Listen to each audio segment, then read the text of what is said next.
I won't get tired of saying that modern Russia is more and more reminiscent of the Soviet Union in its worst manifestations. Putin and his KGB cronies have done everything they can to revive the USSR not only on the outside, but also from within. However, the real Soviet Union is not just about collective farms, mass shootings, Lenin monuments, and constant imposition of all sorts of ideological nonsense. It's also about the harshest possible information isolation from the outside world, from the damned bourgeois and the ever-decaying West.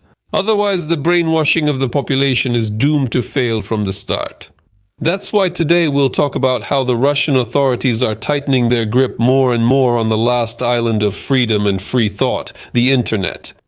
Let's look at how Putin is creating his own version of the Chinese firewall. We'll break down what's banned and blocked in Russia and what the Kremlin's brazen hands haven't reached yet.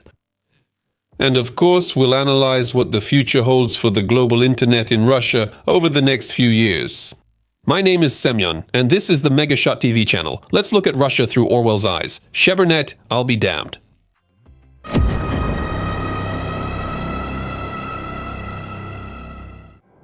How it all began.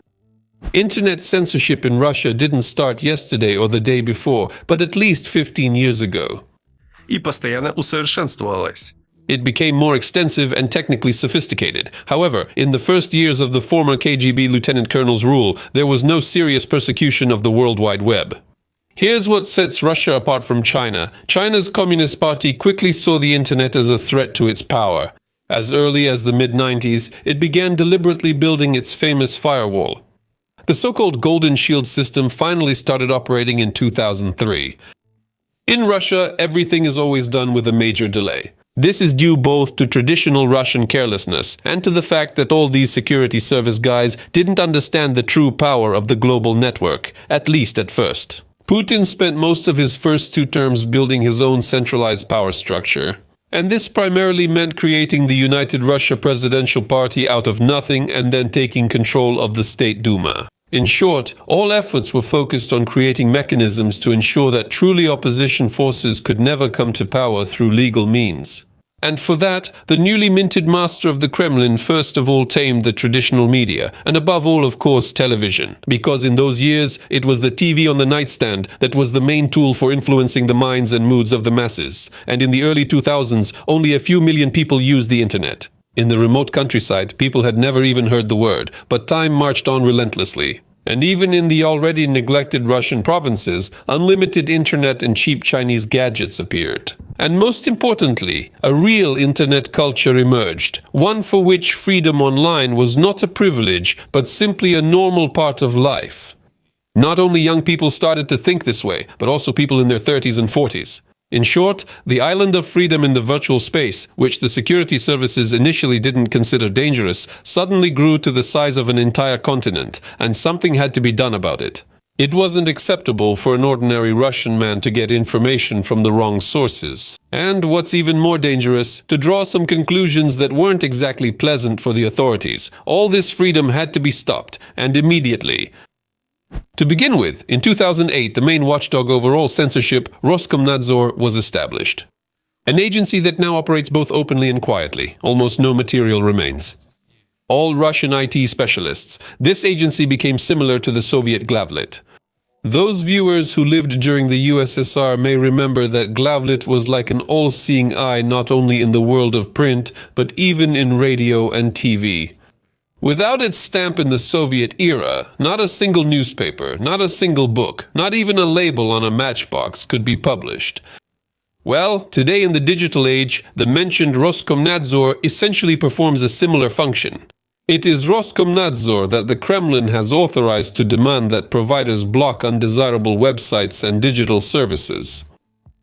And then things started to snowball, especially since the anti-Putin protests on Bolotnaya Square in December 2011 sped up the tightening of the screws in Russia. The authorities realized for the first time that social networks had actually become a tool for organizing rallies, bypassing state-controlled television. That's why, already in 2012, a law on blacklists was adopted, which legally created a unified registry of banned websites. 2 years later, the annexation of Crimea and the start of the hybrid war in Donbass led to the tightening of Putin's dictatorship.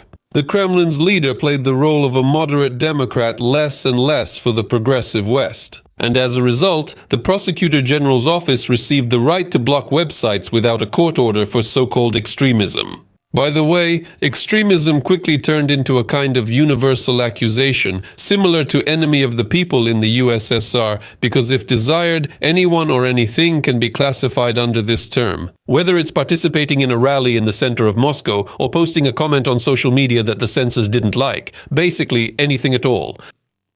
In 2016, the notorious Yarovaya law was adopted, which was actually written by the FSB's so-called polite people. It required providers to store users' correspondence and conversation recordings for the government and give decryption keys for messages to security services. And in 2019 it was something else entirely, the Sovereign Internet Law. This law openly set a very specific goal: to create an infrastructure in the country that would allow the Russian segment of the internet to be completely isolated. In other words, basically to create their own version of the famous Chinese firewall. As they say there, greatness begins with small things. What they've already managed to crush. However, a truly massive, harsh and targeted ban began in 2022 with the start of the full-scale invasion of Ukraine. And they were introduced precisely as a reaction to anti-war protests in many Russian cities. This way, the average Russian knows less about what's actually happening at the front, preventing them from doubting whether the special military operation is right and just. So people would stay quiet and not speak out, or else they could face criminal charges for spreading fake news about the Russian army. First and foremost, Western social networks were the ones to get hit. Already in March 2022, Facebook and Instagram were blocked because their parent company Meta was recognized as an extremist organization. If the ban on Facebook didn't cause much outrage, since the Russian audience mostly preferred vKontakte or simply vk.ru, the ban on Instagram, on the other hand, caused a real stir. Especially among bloggers, influencers, and other digital content creators. For them, Instagram was one of the main ways to make money. In addition, a serious blow was dealt to small and medium-sized entrepreneurs who regularly use this social network for sales and promoting their own advertising. Almost simultaneously with Facebook and Instagram, Twitter was also blocked, which is now known as X. In practice, all these bans meant the destruction of the legal space for the world's largest advertising and media platforms. That's exactly what Russian authorities wanted, to isolate Russia's information space from the world, cutting themselves off with a digital wall like the Soviet Union did from the West, a new Berlin Wall. And they don't care that Russian businesses suffered colossal losses because of these bans and blocks. There was actually a curious story with Instagram. Right after it was blocked, the authorities promised to create a worthy alternative called Rosgram. It was positioned as a national social network with similar functionality. That is, with photo and video posting, communication, a feed, and of course monetization for bloggers. However, there were delays right from the start, and a full-scale release never happened. The launch dates for Rosgram were postponed dozens of times. In the summer of 2023, the app finally became available, but it turned out to be very rough, with a very poor interface and frequent crashes. At the same time, the investors' money was quickly siphoned off, but the audience never showed up. The social network remained sparsely visited, with a minimal number of active users. Bloggers and businesses didn't move there for the most part, but started working on Telegram or VK instead. Some continued to use Instagram in a gray area. We'll talk more about these workarounds later. The result was quite predictable. Rosgram formally still exists today and has its own website, but it looks like an empty shell with calls to register and invite friends. The mobile app is hardly ever updated. Apparently, the developers have simply abandoned it. So in the end, Rosgram turned into a half-dead, meaningless project and doesn't function as a real social network. A media bubble that burst very quickly. YouTube is no longer in charge. Russian authorities have long looked at the global video platform with great suspicion. After all, YouTube was one of the last available sources of information in the Russian-speaking segment of the internet that wasn't subject to censorship and hosted various materials by those who criticize Putin's dictatorship and his policies. However, it was only in July 2024 that they managed to really get down to business. At the same time, the Russian authorities decided not to take the bull by the horns right away, but to start slowly, indirectly, from afar. To boil the frog, so to speak, over low heat. That's why YouTube wasn't completely blocked, but only had its speed limited. Roskomnadzor began artificially slowing down the traffic. In less than a month, the speed dropped by an average of 60 to 70%. And videos were loading with significant delays and frequent interruptions.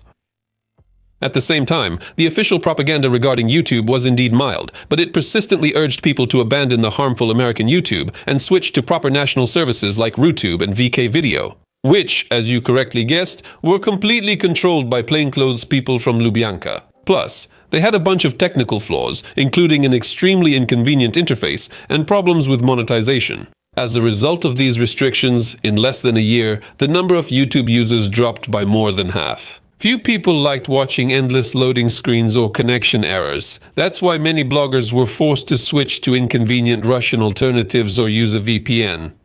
At the beginning of 2026, the slowdown of YouTube effectively turned into an outright block. On computers, videos stopped loading even after a long wait. The mobile app works extremely unreliably. In some regions and with certain providers, for example through mobile networks, videos can still play, but often only in extremely low quality, 144 or 360. 50 пикселей. So, today YouTube in Russia only works for those who are willing to use various tricks, but for an ordinary user without preparation, it has become almost inaccessible. It hasn't been completely blocked yet, like Facebook, but it has been turned into an extremely inconvenient service, which is simply impossible to use without deep technical knowledge and paid VPN tools. Which is exactly what Russian censorship has been aiming for over many years. Хочу квинтиллион. Continuation. It would seem that since YouTube, as the main source of unwanted information, is already inaccessible to the average Russian, a blow should also be dealt to its parent company. After all, as everyone knows, YouTube belongs to Google. However, Google continues to operate quite freely in Russia. Moreover, both the search engine itself and its related services are working. Google Maps, Google Drive, Gmail, and of course Google Play. It's quite a phenomenon, really.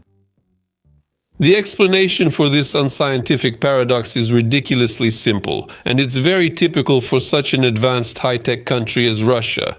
Google simply can't be replaced, at least not at the moment. The super advanced IT specialists from Lubyanka haven't yet come up with anything to replace a service that, if not half the internet, then certainly the lion's share of it and its related services depend on.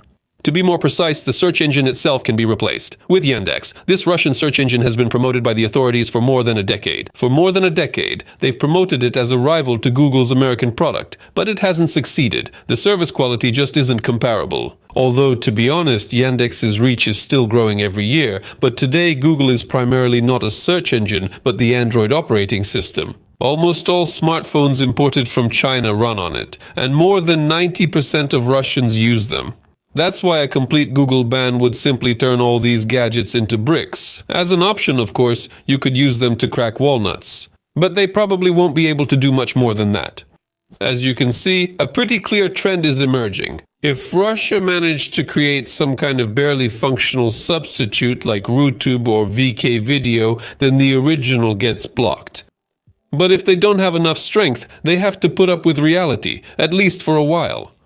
Until they cobble something together, even if it looks ugly, but at least it still looks pseudoscientific. Rosgram made by hand is an example of that. But in the case of Google, there's another unusual issue. They also don't want to block it, but here's the catch: not until they've squeezed some money out of it. Fines, penalties, and damages because Google's management dared to block propaganda YouTube channels, back when you could still use YouTube without a VPN. Since Google naturally refused to pay anything, the Russian authorities put it on Google's tab, and that's why the amount of debt was literally growing exponentially, and it reached truly astronomical figures. And now, attention. On February 18th, 2026, the final amount of debt was determined. According to the decision of the Supreme Court of the Russian Federation, Google must pay 13 TV channels and 3 media companies 91.5 quintillion rubles. What do you say? What kind of amount is that? What kind of number is that anyway? I'll explain in detail. A quintillion is a 1 with 18 zeros, a million trillions. To make it clearer for you, let me put it this way. According to various estimates, if you add up the GDP of all the countries in the world, from Papua New Guinea to the US and China, it would roughly amount to $100 to $125 trillion. And here it's almost a million times more.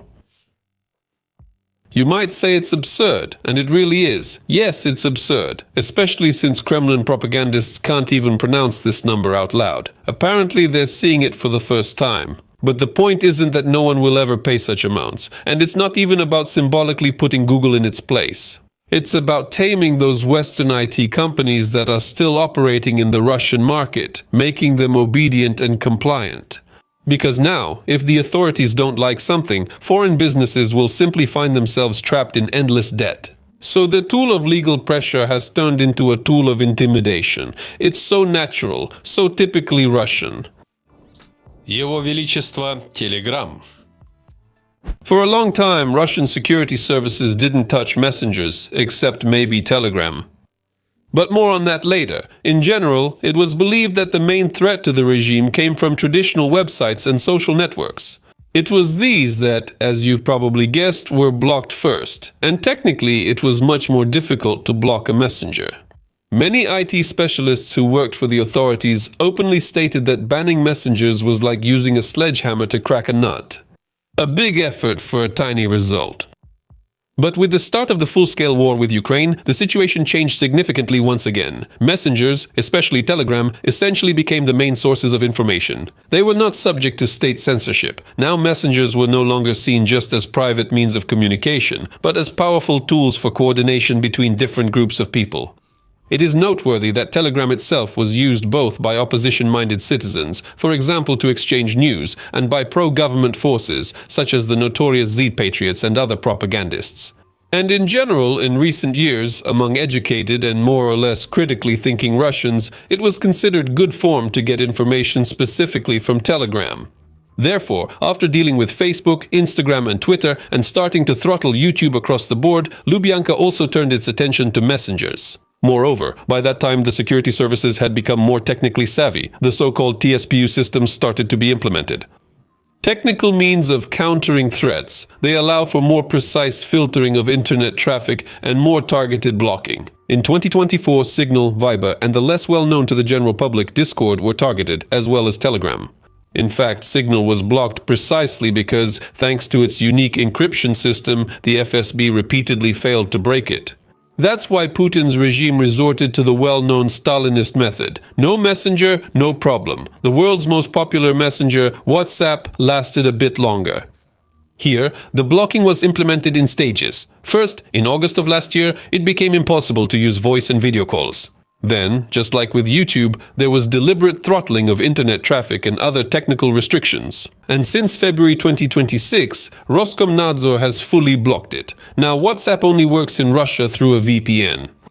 And even then, it's mostly just text. Photos and videos are often sent with delays, don't load, or arrive partially. So the situation here is similar to YouTube. If it's technically impossible to organize a 100% total block, then the use of an undesirable service needs to be made as problematic as possible for the user. So that, because of constant inconveniences, the user gives it up on their own. Now, about Telegram. The thing is, Roskomnadzor already tried to wipe it out between 2018 and 2020. However, back then, it turned out to be too tough for them. Especially since its creator, Pavel Durov, specifically designed his brainchild to be as resistant as possible to censorship and blocking by any government, including authoritarian regimes. Telegram is still positioned as an effective tool for protecting privacy and freedom of speech against government interference and censorship. That's why for a long time Roskomnadzor didn't know how to approach it, especially since Telegram was, and still remains, the most popular communication channel in Russia. However, now Lubyanka is using more advanced technical tools. These smart filters on providers' networks can not only block an IP address, but also recognize the distinctive pattern of traffic and slow it down. And since February 2026, they've started targeting Telegram much more seriously and with renewed force. Right now, Telegram continues to work in Russia, but with disruptions. Traffic is slowed down by an average of 70 to 80%. At the same time, the speed varies depending on the provider and the specific region. Voice and video messages don't work at all. Text messages often arrive with delays, and media files load extremely slowly or don't load at all. At the same time, it should be noted that unlike other services, Telegram can still be used without a VPN. But for how long? That's a good question. Experience shows that if a dictatorship grabs you by the throat with a firm grip, it's unlikely to let go. That's just not Putin's style, you know. Everything will be Max. However, to comfort those missing WhatsApp and Telegram, the Kremlin decided to really sweeten the pill and created what it had long dreamed of, its own national messenger Max. Although the situation here is actually the opposite. Regular messaging apps started getting blocked because a monstrosity like Max appeared. Sorry to all Maxes. Somehow it turned out to be some kind of pun. When creating their own messenger, controlled exclusively by their own security services, the Russian authorities decided not to bother too much and blatantly copied Chinese developments. There, IT specialists created not just a national messenger called WeChat, but a whole all-in-one ecosystem. In China, WeChat stopped being just a chat app a long time ago. People use it to pay, order food, call a taxi, communicate with government agencies, and do business. The creators of Max followed exactly the same path. The idea is that it should be used not only for communication, but also for digital identification, paying fines, utilities, and other services. Max is fully integrated with Russian services, online banking, and government services. But this is exactly where the devilish plan lies. The last remnants of privacy in the virtual space disappear. Since Max is tightly linked to government databases, registration is done either through a government services account or a verified phone number, which can't be obtained without a passport. So there's no anonymity. Moreover, unlike Telegram or WhatsApp, all encryption keys and user data are stored on servers inside Russia and are available to the FSB, police, and other law enforcement agencies upon request. There's not even a need for a formal court order, so it's no surprise that people jokingly interpret this new Russian-made wonder as a cop in your phone. It's funny to imagine, but to avoid repeating the story with Rosgram, Russians are being forcibly made to use Max. They're being pushed into it, similar to a century ago when peasants were forced into collective farms. And even though there's no legal requirement, doctors, teachers, and other public sector workers, as well as officials and other government employees, were literally forced by their management to install Max on their personal phones. They refer to some kind of directive from above. School children and students are also forced to install Max. After all, in order to take a simple test, a typical high school student has to install Max on their device, since it has already been integrated into the educational platform sphere.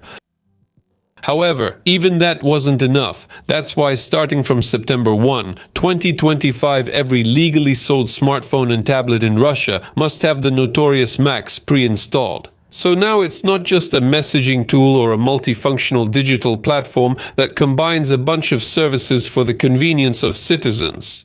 Today, Max is nothing less than a fully fledged tool of government control, and it's not even particularly hidden anymore. What can I say in conclusion? In his legendary novel 1984, Orwell depicted the ideal totalitarian state. There, the power of the ruling party was maintained not only through repression and propaganda, but also through the use of so-called telescreens. Special devices that were mandatorily installed in every home to monitor every citizen. Now tell me. It turns out that this fictional telescreen is just like a gadget with Max installed, except with a more attractive design. And what happens next? To put it as briefly as possible, in the coming years, Russia will inevitably continue tightening its digital restrictions. That means increased internet censorship, more blocking of undesirable services, and improvements to the existing restrictions. All this obscurantism will inevitably be accompanied by the ongoing deterioration of internet quality. The ultimate goal of the authorities is clear: the previously mentioned creation of their own sovereign internet, that is, a completely closed internet, so that Rune, or as it is more and more often called Cheburnet, would be completely cut off from the global network. A kind of Chinese-Iranian model, a model of a digital iron curtain.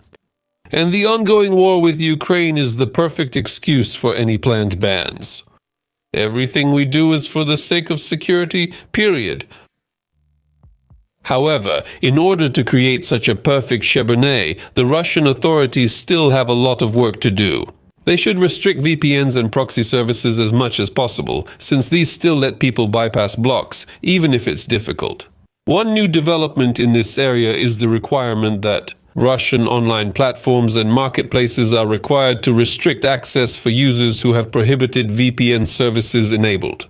In the future, there is a plan to introduce a so-called VPN tax, meaning a fee will be charged for internet traffic exceeding 15 gigabytes per month when accessing foreign resources. After all, foreign services are used specifically to bypass restrictions. So-called whitelists are also being actively implemented. These are websites that can function even when mobile internet is turned off. It turns out that in the future, such shutdowns will happen more and more often. A digital dictatorship in its purest form. And, as the cherry on top, the fight against rapidly advancing AI. The plans of the Russian authorities for the coming years include restricting or completely blocking the operation of Western chatbots with built-in AI. That is, ChatGPT, Grok, Gemini, and basically everything that any tech-savvy person today can no longer imagine their life without. And there's nothing surprising about that. After all, a dictatorship doesn't need a reasonable citizen. A dictatorship needs an obedient citizen, a citizen who is servile. And with a tame so-called sovereign Russian intranet, it's much easier to achieve this. Thank you for watching until the end. Thank you to all the sponsors for supporting the channel. And I'll see you in the next episode. Bye, everyone.